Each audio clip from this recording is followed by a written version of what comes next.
I have a bunch of these in the cabinet, okay? So here's a cow eye, and they start out surrounded by all this muscle. We learned those 6 muscles on each eye. You see a lot of fat, so cushion between the eye and the eye socket. And even you see here a big section of the optic nerve sticking out. So that's what we start with. And I trimmed this one first, and you can see I left a lot of that optic nerve in place, but I just wasn't happy with the smushed eye. So I did a second one really fast. You can see all this muscle and fat I took off of these two. And just to speed it up, you see I just chopped off the optic nerve just to speed up the process. So now what we want to do is a coronal section, a frontal section, and I'm going to slice it this way, okay? So I'm going to put this in. Alright, so let's do this. Is anything going to squirt out?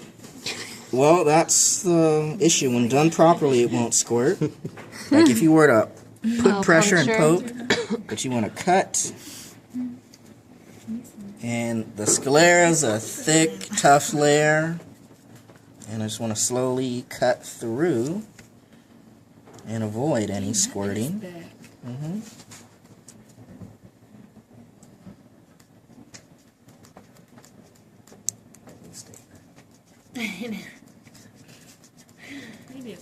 So you're cutting through the cornea right now. Through the sclera.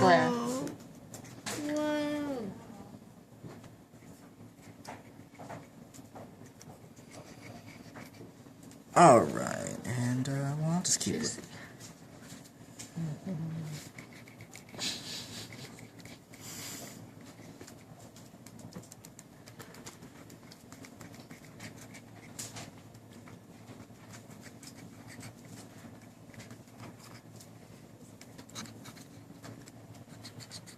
Where do they get their cow eyes?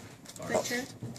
Yeah, all these specimens we order from a company. The cats, the cow eyes. So you see that liquid draining out? That watery liquid there? We have the aqueous humor. Aqueous humor. Is that one of the terms? Cyan, is that one of the terms? Not for the cow eye, but we should have used that for the lab at least, right? Just for the models. The liquid that fills the anterior cavity.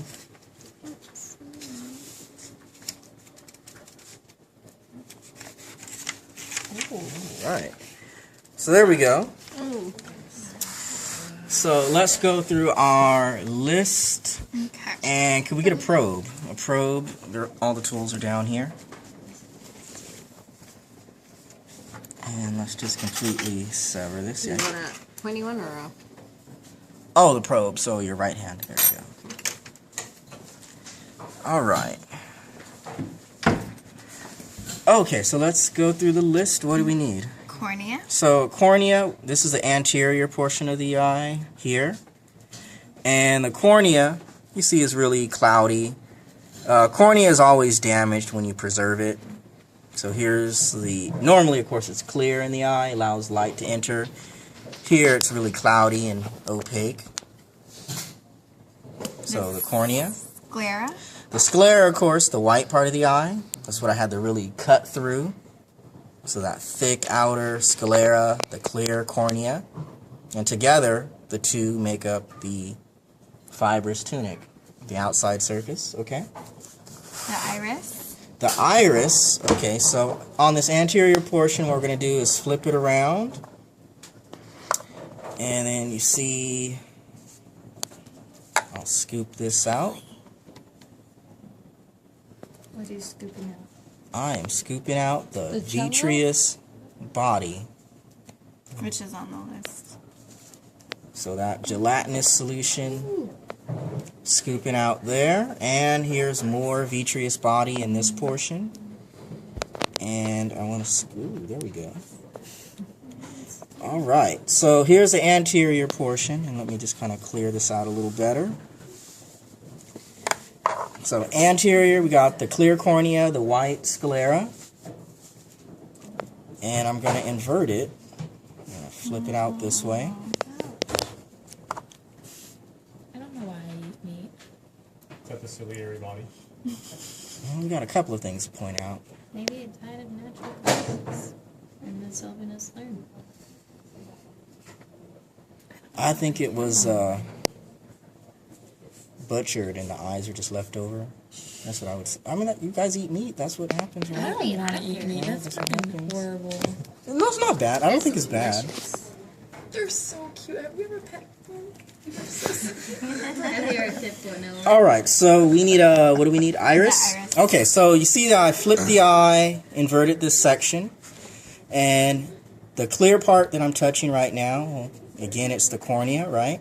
But you see this black portion right in here that I'm touching? Mm-hmm. That is the iris, and what's the hole in the iris called?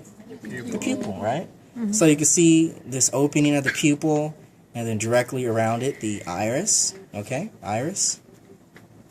The ciliary body. So now around that, you see this black part, and you see that it now has this ridged appearance to it. Mm-hmm.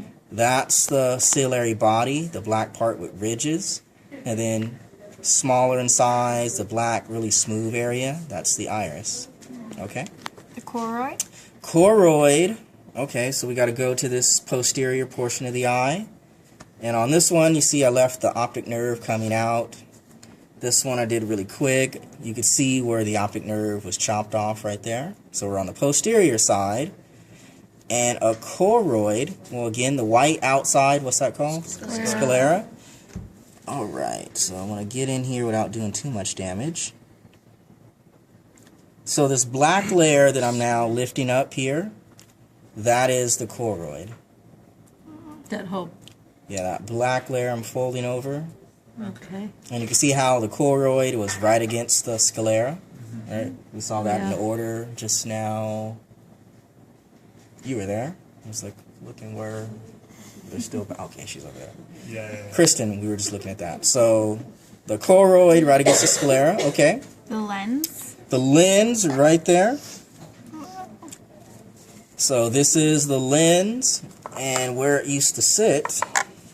Flipping this back around.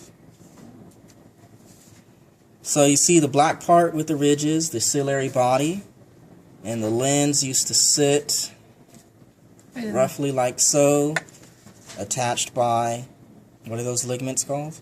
Suspensory? Yeah, suspensory ligaments. So ciliary body, suspensory ligaments would surround the lens. Okay. So Ciliary body, black part with the ridges, and a lens. We could take that out right there. And my mom has artificial ones in each of her eyes. She just got that recently. Are they man-made or are they? Like, Oh, she's got cadaver? artificial, synthetic, because of her cataracts. The cataracts. Well, glaucoma and then led to cataracts. All right, so lens, what else? So the next was the suspensory ligament. So, are we going to see remnants of that on here?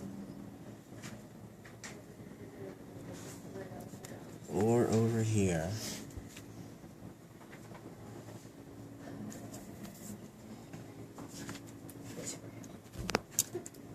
In either case, I mean, that's going to be too small to even tag.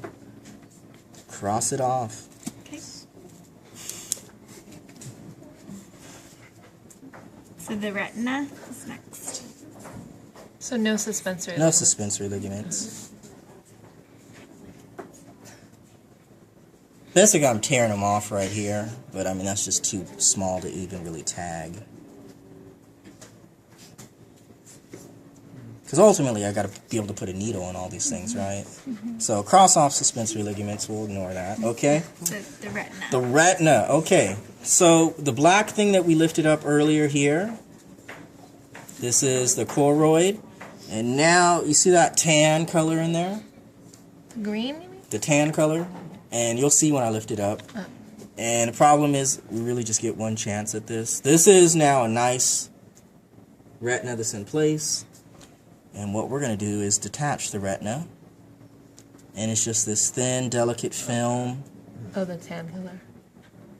And I'm kind of just going to get the probe under there a little bit without detaching the entire retina. So what I'm lifting up right now, that is the retina. And we can kind of lay it back down. But part of it's already been destroyed. So right in there, that's the retina. The neural tunic of the eye. the part that actually detects the light, has the rods and cones and ganglion and bipolar cells. Okay? All right, next is the optic disc. Alright, so you see right in here, right at that spot, you can see how the retina is kind of attached right in that area. So we're going to do some more damage. I'm going to lift up more of the retina. Get the probe, and once I lift and pull it up, I'm just going to now pretty much take it out.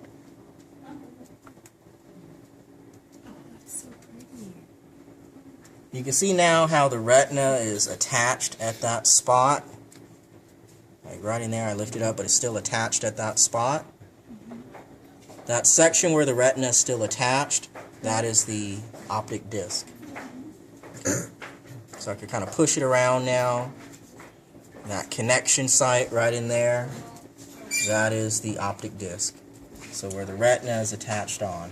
So at the very center, base area. It's where the optic nerve is. And you notice right here, optic nerve on this side, right on the other side, optic disc. Next is the optic nerve. And optic nerve, so you can see the ring here, or this one. I took more care to preserve much more of the optic nerve. So on the other side of the optic disc, coming out of the eye, an optic nerve. The anterior and posterior cavities. The cavities, okay, well, I guess we could do it this way. This space, of course, in here is the posterior cavity. The anterior cavity we know is between the lens and the cornea, and I can't tag that on the test. Cross that off. What are you crossing out? Anterior cavity. But it is a space. It's just this space, so I could just label anywhere in here. Ask for the space. So the last one is the vitreous body or humor. The vitreous humor. So humors are, of course, fluids. So vitreous body. It's like a jellyfish.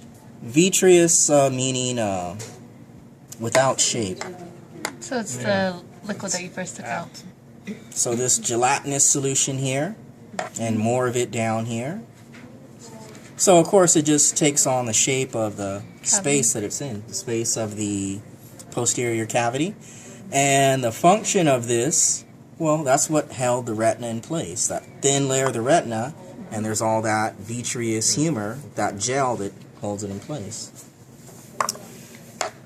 And in fact, if a person has a detached retina, the treatment for it is to put them in this bed that could rotate in all axes, all planes, and it takes quite a long time, but they'll rotate you in the correct position, however, so that your retina could then start to fan out through the gel, and it takes a period of time. And then you'll wear an eye patch for a while, and then kind of hope for the best. And once they take the patch off, then they see if it worked, if you're able to have your vision restored. Awesome. So, this is a cow, right?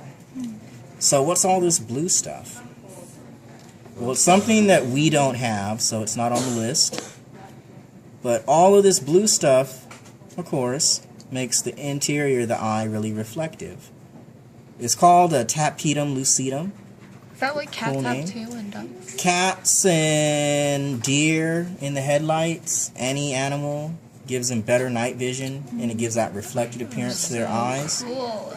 However, it reduces their acuity. They have less detail in their vision, but they have better night vision because of this reflective layer. Oh yeah, they can't see colors, right? Like a dog or something like that. Yeah, they don't have the color vision, but they have better night vision because any animal that has this reflective layer. Why would cows need night vision? How do they know that? Because before